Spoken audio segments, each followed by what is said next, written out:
Au petit matin, le quartier du Mistral semblait suspendu dans une atmosphère étrange, comme si chaque habitant pressentait que quelque chose, invisible mais déterminant, était en train de se jouer derrière les façades familières. Pourtant, au cœur de cette routine fragile, Zoé avançait avec une énergie fébrile, guidée par un besoin presque vital d'échapper à tout ce qui, ces derniers temps, lui donnait l'impression d'être enfermée dans une vie qui n'était pas la sienne. Au Mistral, elle surprit Louis installé seul devant un jeu de dames, absorbé dans une partie qu'il semblait mener contre lui-même. Cette image, presque mélancolique, la fit hésiter un instant, comme si elle percevait dans cette solitude quelque chose de plus profond qu'un simple passe-temps. Pourtant, son impatience reprit le dessus, et elle s'installa face à lui avec une détermination qui ne laissait guère place au refus. Elle lui parla de cette soirée qui l'attendait, de ce besoin de partir loin, ne serait-ce que pour quelques heures, comme pour respirer un air différent. Derrière ces mots, il y avait plus qu'une simple demande de trajet, il y avait une fuite, une urgence intérieure que même elle ne parvenait pas à formuler clairement. Louis, lui, comprit immédiatement qu'il ne s'agissait pas seulement d'un caprice d'adolescente, mais d'un désir de liberté qu'il connaissait trop bien. Cependant, son regard se troubla lorsqu'il évoqua Barbara, cette relation fragile qu'il tentait encore de maintenir à flot malgré les tensions accumulées. Il parla de cette soirée déjà prévue, de cette promesse qu'il ne voulait pas trahir, comme s'il cherchait à se convaincre lui-même qu'il devait rester fidèle à un équilibre déjà précaire. Zoé, en l'écoutant, sentit naître en elle une frustration qu'elle eut du mal à dissimuler. Plus tard dans la matinée, alors qu'elle errait dans les rues du quartier, son regard fut attiré par un scooter mis en vente. Ce n'était pas seulement un objet, mais une promesse de mouvement, d'évasion, d'indépendance. Le simple fait de pouvoir partir sans demander l'autorisation à quiconque éveillait en elle une excitation presque vertigineuse.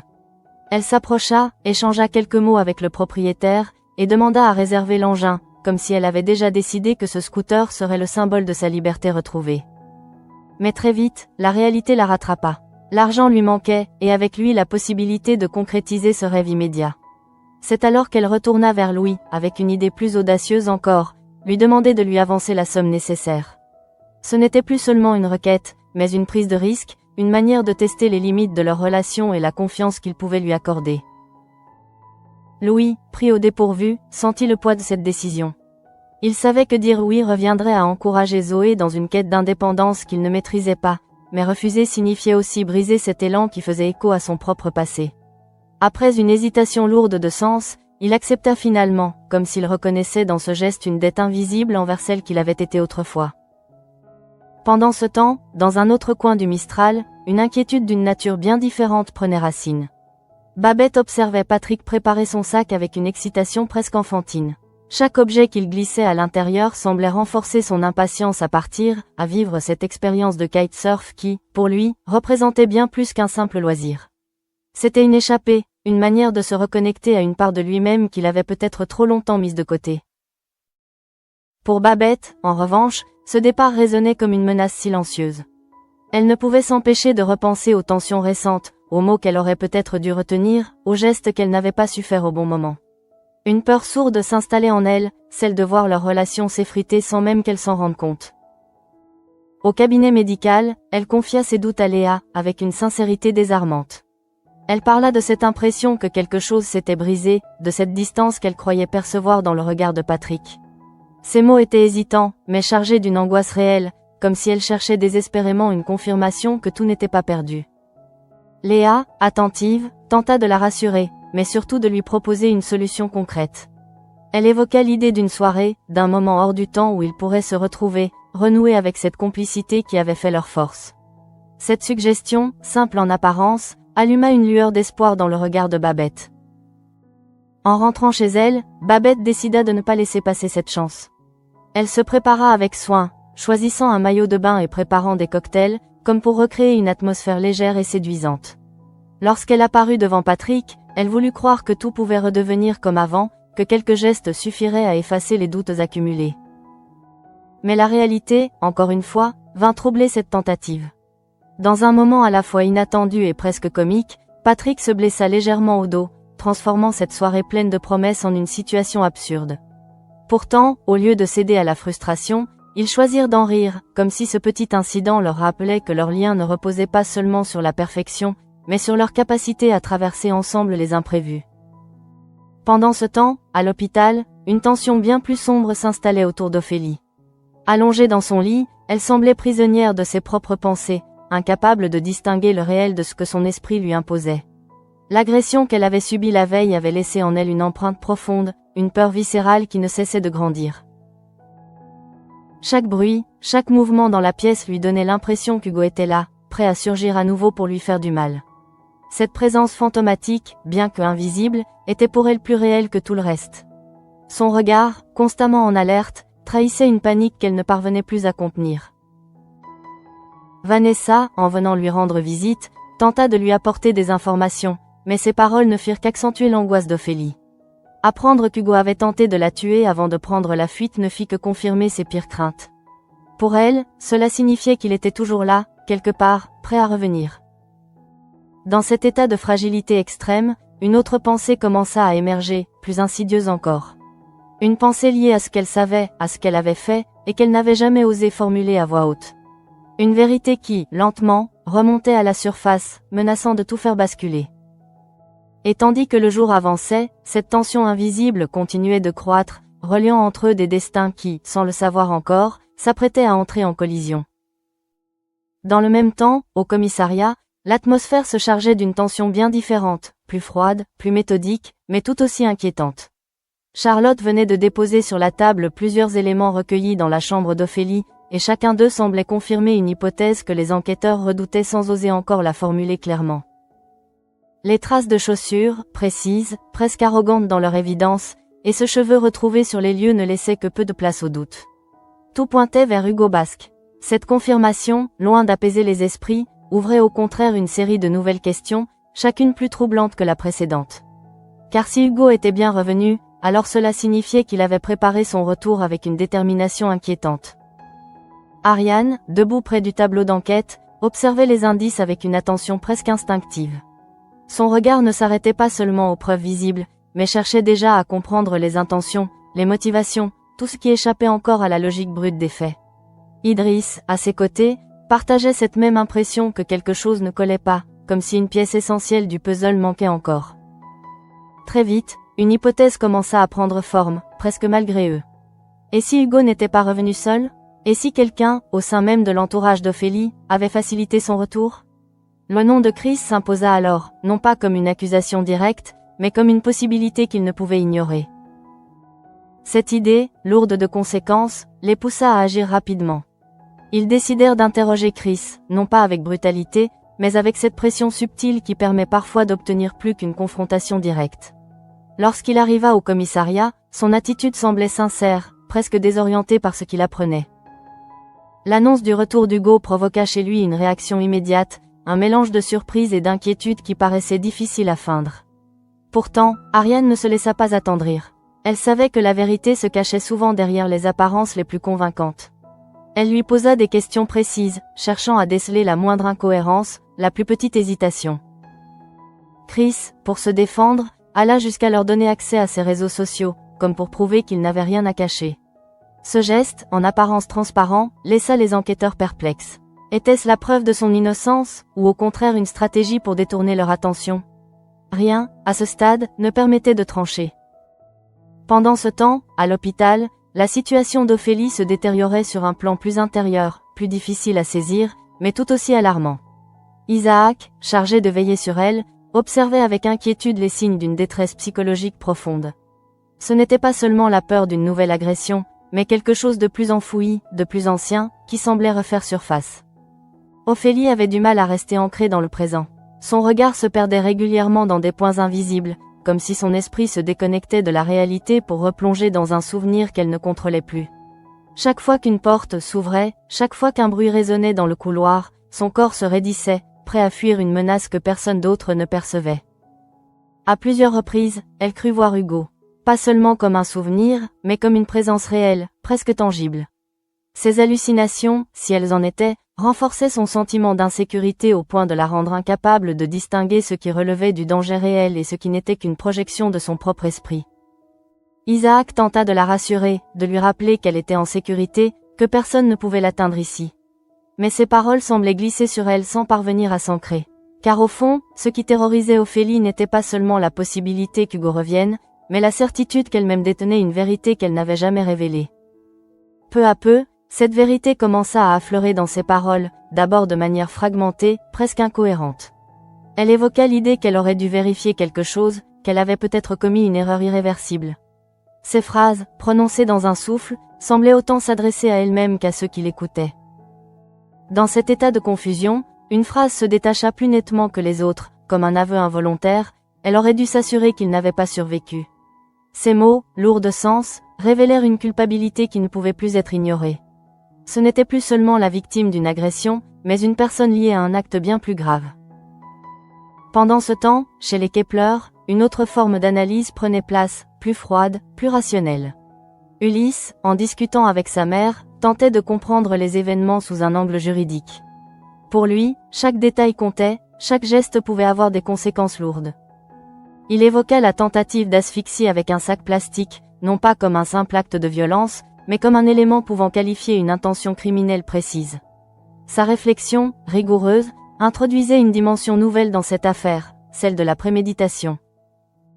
Vanessa, en l'écoutant, resta en apparence calme, mais son esprit travaillait à une vitesse bien plus grande qu'elle ne le laissait paraître. Elle comprenait mieux que quiconque les implications de ces hypothèses, et surtout le danger qu'elles représentaient pour Ophélie. Mais au lieu de céder à la panique, elle sembla au contraire se renforcer, comme si chaque complication nourrissait sa détermination. Ulysse, de son côté, poursuivit son raisonnement jusqu'au bout. Si Ophélie avait elle-même tenté de tuer Hugo, alors tout changeait. Elle ne serait plus seulement une victime, mais une suspecte, voire une coupable potentielle. Cette idée, encore fragile, venait pourtant s'ancrer dans une logique difficile à contester. À l'hôpital, Ophélie se trouvait désormais à un point de bascule. Entre la peur qui la paralysait et la culpabilité qui la rongeait, elle ne pouvait plus rester dans cet entre-deux. Chaque minute qui passait renforçait l'impression qu'elle devait agir, qu'elle devait dire la vérité, même si cela signifiait tout perdre. L'idée de prévenir la police, d'avouer ce qu'elle savait, s'imposa à elle avec une force croissante. Ce n'était plus seulement une option, mais une nécessité intérieure, comme si son esprit cherchait à se libérer d'un poids devenu insupportable. Pourtant, cette décision n'était pas sans conséquences, et elle le savait mieux que personne. Car avouer signifiait risquer la prison, perdre sa liberté, et surtout affronter le regard des autres. Mais ne rien dire revenait à vivre dans une peur constante, dans un mensonge qui ne ferait que s'aggraver avec le temps. Ce dilemme, aussi brutal qu'inévitable, la plaçait face à elle-même, sans échappatoire possible. Et tandis que les enquêteurs poursuivaient leurs investigations, que Vanessa élaborait déjà ses stratégies, et que les proches d'Ophélie tentaient de comprendre ce qui lui arrivait, une seule question demeurait en suspens, lourde de conséquences. Aurait-elle le courage de dire la vérité, quoi qu'il lui en coûte ? Pendant ce temps, au cœur de l'hôpital, la tension autour d'Ophélie atteignait un point critique, presque insoutenable. Chaque minute semblait étirer davantage le fil fragile qui retenait encore son équilibre mental, comme si son esprit oscillait en permanence entre lucidité et perte totale de contrôle. Ce n'était plus seulement la peur d'Hugo qui la hantait, mais une lutte intérieure contre une vérité qu'elle ne pouvait plus contenir. Allongée dans son lit, elle tentait de se raccrocher à des repères simples, des objets, des visages familiers, mais tout lui échappait. Les murs semblaient se rapprocher, les ombres s'allonger, et chaque bruit prenait une dimension disproportionnée.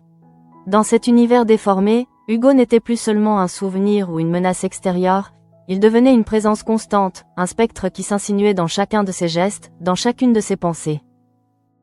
À plusieurs reprises, elle se redressa brusquement, convaincue de l'avoir vu à quelques mètres d'elle. Son regard parcourait la pièce avec une intensité presque sauvage, comme si elle cherchait une preuve tangible de ce qu'elle ressentait. Mais il n'y avait rien, sinon le silence et les tentatives d'Isaac pour la calmer, tentatives qui semblaient de plus en plus dérisoires face à l'ampleur de sa panique. Isaac, conscient que la situation lui échappait, adopta une approche plus douce, plus patiente. Il ne cherchait plus à contredire directement ses perceptions, mais à l'ancrer dans le présent, à lui rappeler ce qui était réel, ce qui pouvait la rassurer. Pourtant, même cette stratégie se heurtait à un mur invisible. Ophélie n'était plus simplement en train de réagir à une peur, elle était en train de revivre quelque chose. Peu à peu, des fragments de mémoire commencèrent à remonter à la surface, d'abord flous, puis de plus en plus précis. Des images qu'elle avait enfouies, des gestes qu'elle avait refusé de regarder en face. Son souffle se fit plus court, ses mains tremblèrent, et ses lèvres laissèrent échapper des mots qu'elle ne contrôlait plus vraiment. Elle évoqua la terre, le froid, l'obscurité. Des sensations physiques, presque viscérales, qui ne pouvaient pas être inventées. Chaque mot prononcé ajoutait une pièce à un récit qu'elle n'avait jamais osé construire entièrement.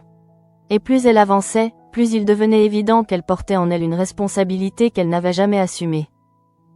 Dans un moment de lucidité brutale, elle comprit que sa peur d'Hugo n'était pas seulement liée à ce qu'il avait fait, mais à ce qu'elle croyait lui avoir fait subir.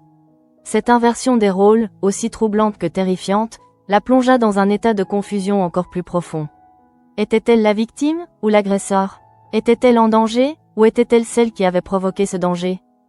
Cette question, impossible à ignorer, devint le centre de toutes ses pensées. Elle tenta de la repousser, de la nier, mais elle revenait sans cesse, plus insistante, plus douloureuse. Et dans ce combat intérieur, elle commença à percevoir une issue, aussi radicale qu'inévitable, dire la vérité. Pendant ce temps, au commissariat, Ariane poursuivait son analyse avec une détermination accrue. Les éléments réunis formaient un tableau de plus en plus complexe, où chaque indice semblait à la fois confirmer et contredire les hypothèses précédentes. Elle ressentait cette sensation familière, celle d'être proche de la vérité sans pouvoir encore la saisir entièrement. Idriss, de son côté, partageait cette impression que l'affaire ne se résumait pas à un simple retour d'Hugo. Il y avait une dynamique plus profonde, un enchaînement d'événements qui suggérait que quelque chose s'était produit bien avant l'agression récente. Quelque chose que personne n'avait encore mis au jour. Ils revinrent sur les déclarations d'Ophélie, sur son état psychologique, sur les incohérences apparentes entre sa peur et certains de ses propos. Plus ils creusaient, plus une idée dérangeante prenait forme. Et si Ophélie ne disait pas tout? Et si elle cachait un élément essentiel qui pourrait expliquer le comportement d'Hugo? Cette hypothèse, encore fragile, les poussa à envisager une nouvelle approche. Il ne s'agissait plus seulement de traquer Hugo, mais de comprendre ce qu'il y ait réellement les deux jeunes gens. Une relation qui, visiblement, ne pouvait pas être réduite à une simple histoire d'agression. Au même moment, chez les Kepler, Vanessa observait les événements avec une lucidité glaciale. Elle comprenait que la situation échappait progressivement à tout contrôle, et que le temps jouait contre elle. Chaque minute qui passait augmentait le risque qu'Ophélie cède à la pression et révèle ce qu'elle savait. Pourtant, au lieu de paniquer, elle sembla se recentrer, comme si elle puisait dans cette crise une nouvelle forme de détermination. Elle savait que la vérité, si elle venait à éclater, pourrait détruire bien plus que la réputation de sa fille.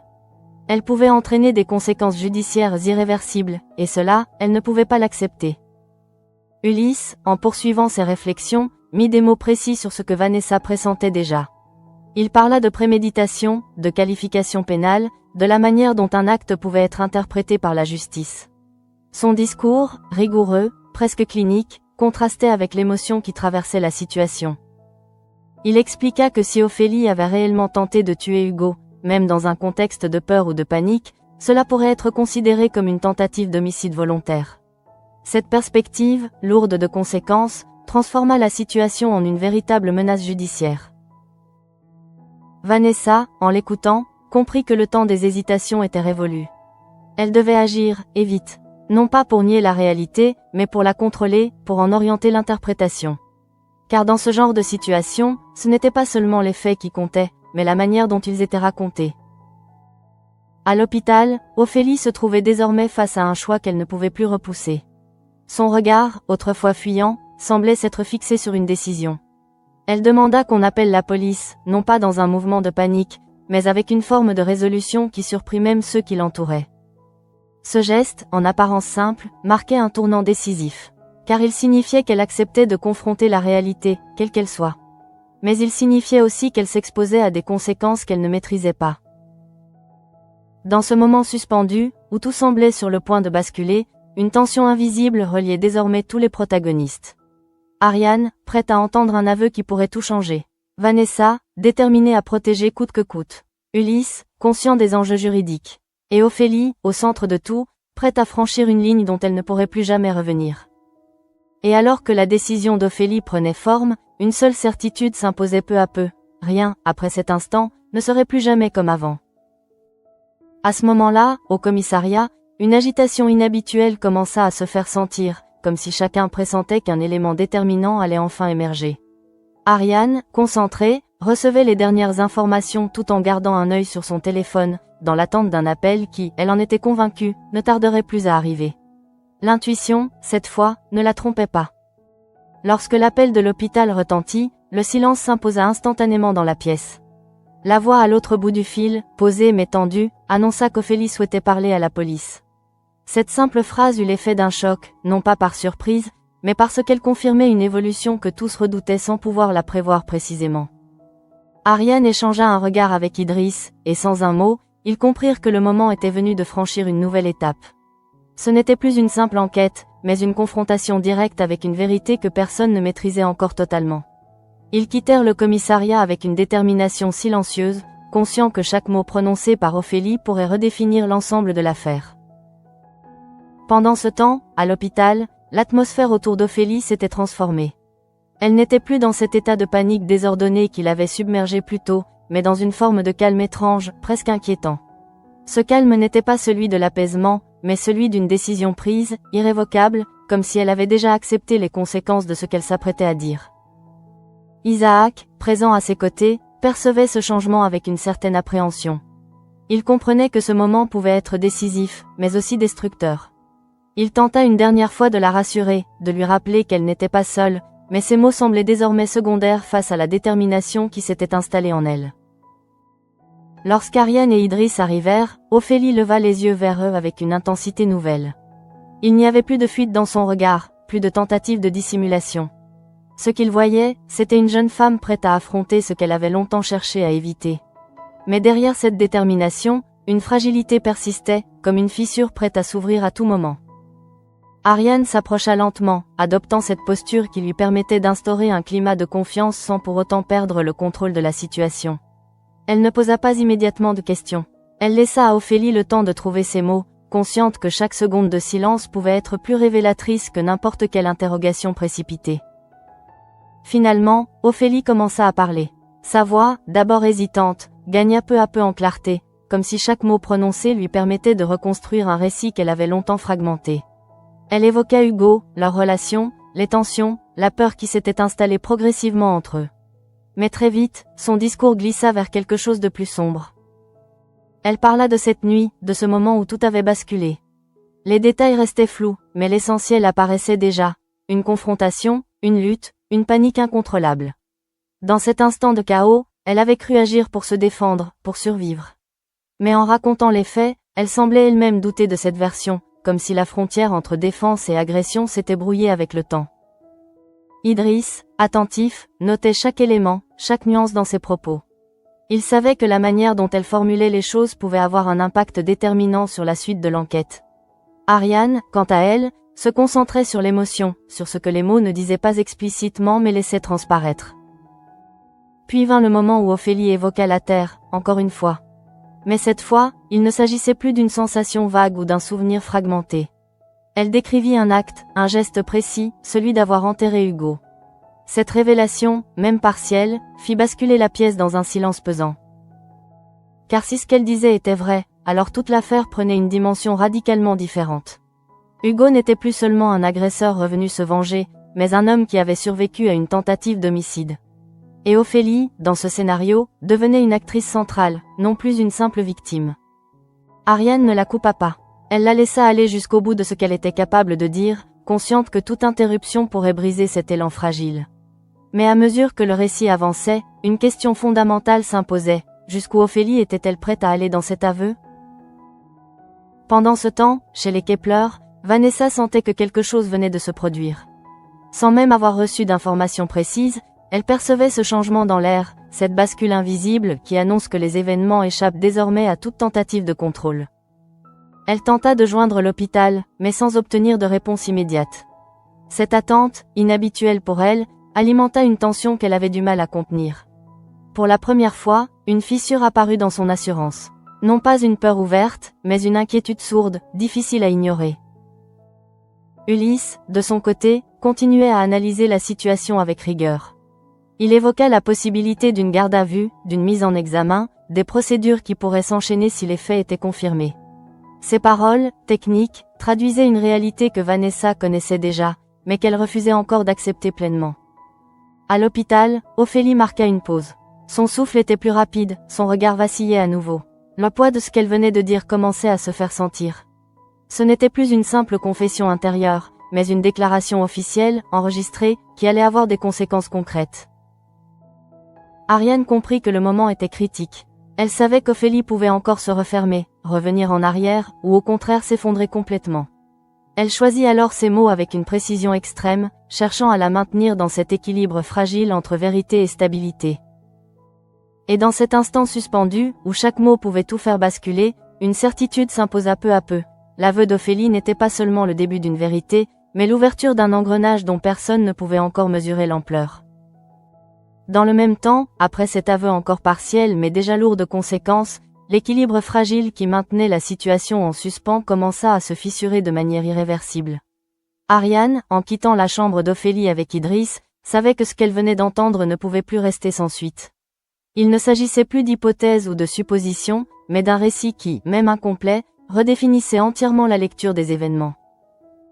Dans le couloir de l'hôpital, le silence entre eux n'était pas un vide, mais un espace chargé de réflexion. Idriss, le regard fixé devant lui, semblait déjà organiser les prochaines étapes, anticipant les procédures, les vérifications, les confrontations à venir. Ariane, quant à elle, ressentait ce mélange familier d'intuition et de prudence. Elle savait que la vérité était proche, mais qu'elle restait encore fragile, susceptible de se transformer à mesure que de nouveaux éléments apparaîtraient. Ils évoquèrent brièvement les implications de cet aveu. Si Ophélie avait réellement enterré Hugo en pensant l'avoir tué, alors l'affaire basculait dans une toute autre dimension. Il ne s'agissait plus seulement de retrouver un agresseur en fuite, mais de reconstituer une chaîne d'événements où chacun pouvait être à la fois victime et coupable. Pendant ce temps, dans la chambre, Ophélie restait seule avec Isaac, mais cette solitude n'avait rien de reposant. Le poids de ses paroles semblait désormais s'abattre sur elle avec une force qu'elle n'avait pas anticipée. Ce qu'elle avait gardé enfoui pendant si longtemps venait de prendre une forme concrète, irréversible, et elle ne pouvait plus prétendre qu'il ne s'agissait que d'un souvenir confus. Son regard se posa sur ses mains, comme si elle cherchait à y lire une trace, une preuve de ce qu'elle avait fait. Les gestes lui revenaient par fragments, la peur, la panique, cette impression d'agir sans réfléchir, comme si son corps avait pris le dessus sur son esprit. Mais ce qui la hantait le plus, ce n'était pas l'acte lui-même, mais la certitude qu'elle avait cru qu'Hugo était mort. Cette croyance, qui l'avait poussée à agir, devenait maintenant une source de doute insupportable. Et si elle s'était trompée? Et si, au moment même où elle pensait se protéger, elle avait en réalité déclenché une série d'événements encore plus violents? Cette pensée la traversa comme une décharge, la laissant à la fois figée et agitée. Isaac, attentif à ses réactions, tenta de maintenir un cadre rassurant, mais il comprenait que ce qui se jouait dépassait largement ses capacités d'intervention immédiate. Il n'était plus seulement question de soutien psychologique, mais d'un processus où la justice allait désormais prendre le relais. Au même moment, chez les Kepler, la tension atteignait un niveau rarement atteint.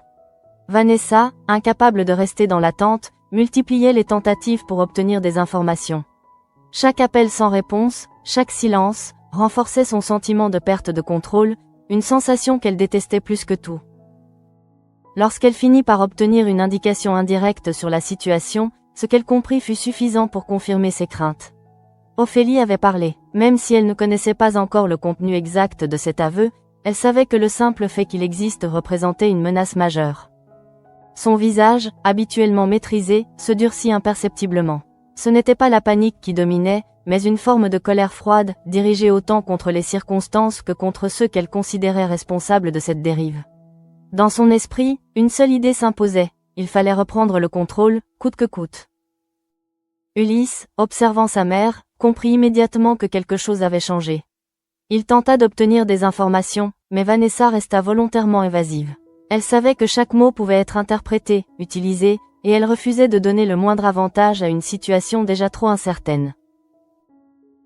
Pourtant, malgré cette retenue, Ulysse poursuivit son analyse. Il évoqua la nécessité de préparer une défense, d'anticiper les accusations possibles, de construire un récit qui pourrait atténuer la gravité des faits. Son approche, pragmatique, traduisait une compréhension lucide des enjeux, mais elle se heurtait à une réalité plus instable que prévu. Car ce qu'Ophélie avait commencé à révéler ne pouvait pas être simplement reformulé ou ajusté. Il s'agissait d'un vécu, d'une expérience qui portait en elle une charge émotionnelle et morale difficile à contenir dans un cadre strictement juridique. Pendant ce temps, au commissariat, Ariane et Idriss reprenaient leur travail avec une intensité renouvelée. Ils confrontaient les éléments déjà en leur possession avec les déclarations d'Ophélie, cherchant à établir une chronologie précise, à identifier les zones d'ombre, à vérifier chaque détail. Le nom de Chris revint rapidement dans leurs échanges.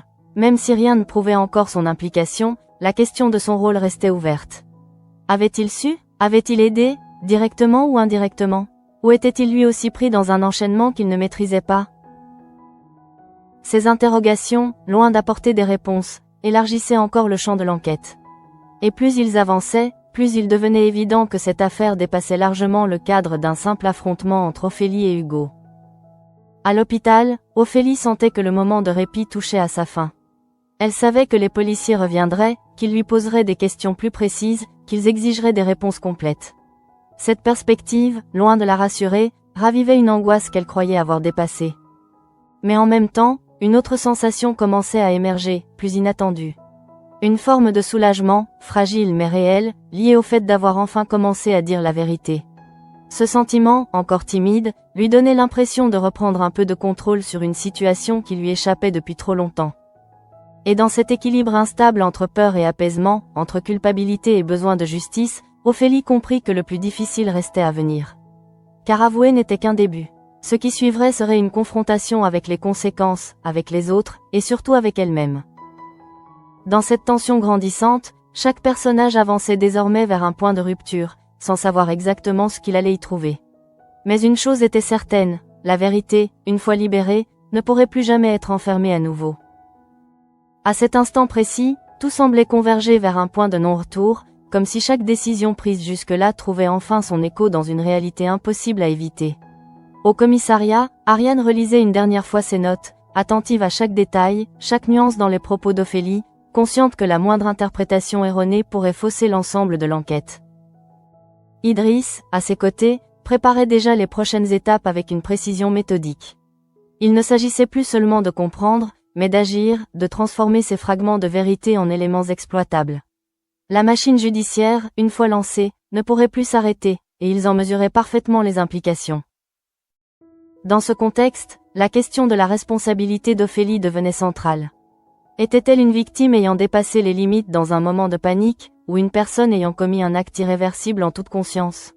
Cette frontière, aussi fine que décisive, allait déterminer la suite de toute l'affaire. Pendant ce temps, à l'hôpital, Ophélie semblait s'enfoncer dans une forme de lucidité douloureuse. Après l'aveu, après les mots enfin prononcés, elle ne pouvait plus revenir en arrière. Chaque souvenir, désormais, prenait une netteté insupportable. Elle revivait les gestes, les regards, cette sensation de peur qui l'avait poussée à agir sans réfléchir. Mais plus encore, elle revivait l'instant où elle avait cru qu'Hugo ne respirait plus. Cette conviction, qui avait guidé son acte, devenait aujourd'hui une source de vertige. Car si elle s'était trompée, alors tout ce qu'elle avait fait ensuite prenait une dimension encore plus tragique. Isaac, témoin silencieux de cette évolution, comprenait que le processus en cours ne pouvait plus être interrompu. Il ne s'agissait plus seulement de soigner, mais d'accompagner une personne dans une confrontation avec ses propres actes. Et dans cette démarche, il savait que chaque mot, chaque silence, avait son importance. Chez les Kepler, la tension atteignait désormais son point culminant. Vanessa, debout face à la fenêtre, observait l'extérieur sans réellement le voir. Son esprit était entièrement tourné vers une seule question. Jusqu'où Ophélie était-elle allée dans ses révélations? Lorsqu'elle finit par obtenir des informations plus précises, la réalité s'imposa à elle avec une brutalité qu'elle n'avait pas anticipée. L'aveu existait, et avec lui la possibilité d'une mise en cause directe de sa fille. Pour la première fois, une fissure plus visible apparut dans son assurance. Mais très vite, cette faille se transforma en détermination. Vanessa n'était pas de celles qui subissent. Elle commença immédiatement à envisager les stratégies possibles, les angles de défense, les moyens de contrôler le récit avant qu'il ne lui échappe complètement. Car elle le savait, dans ce genre de situation, la vérité n'était jamais une donnée fixe, mais une construction.